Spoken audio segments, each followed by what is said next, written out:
Hello students of class 8, hope you are all doing well. So today we will discuss the sum from time and work. Now some of the sums from time and work I have already discussed in class, and some of the sums from time and work I have discussed in earlier videos, right? So today I am going to start from sum number 29 of exercise number 9. Okay, so I am reading aloud sum number 29. Please listen carefully, all of you.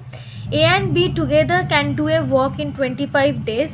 They work together for 20 days and then B left A all alone finish the remaining part of the work in 20 days, full stop. How long will A and B working individually take to do the work? Okay, so just see how I am solving the sum. Okay, now by now, as we have done many sums from this chapter, the concept must be clear to you, right? So we can just write in this way that that sum number 29, in 25 days A and B can do one part of the work.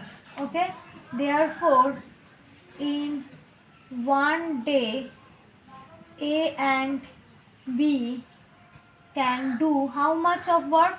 1/25 part of the work, right?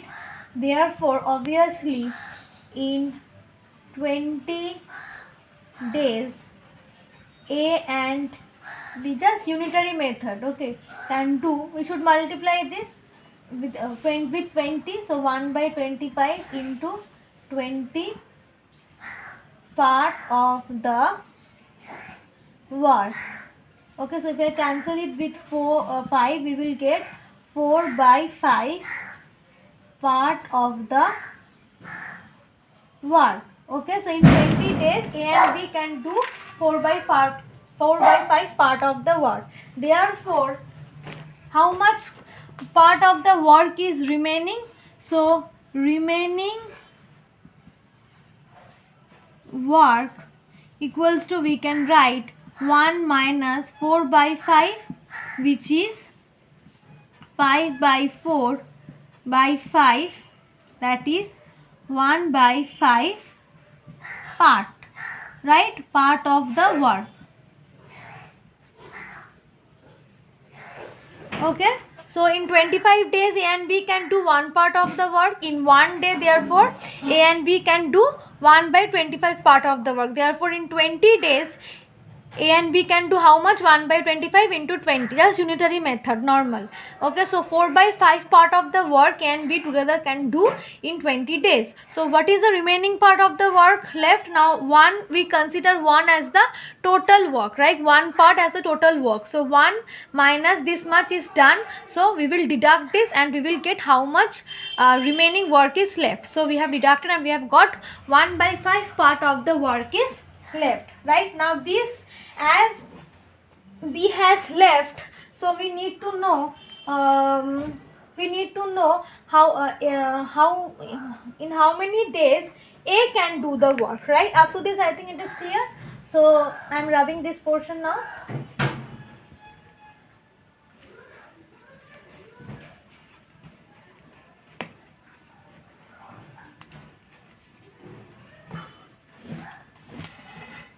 So I can write that.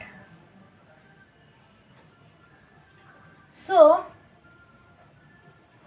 A can do 1/5 part of the work in 10 days, right? Therefore A can do one part of the work in how many days? A can do one part of the work in 50 days. Okay, how one I hope you understand how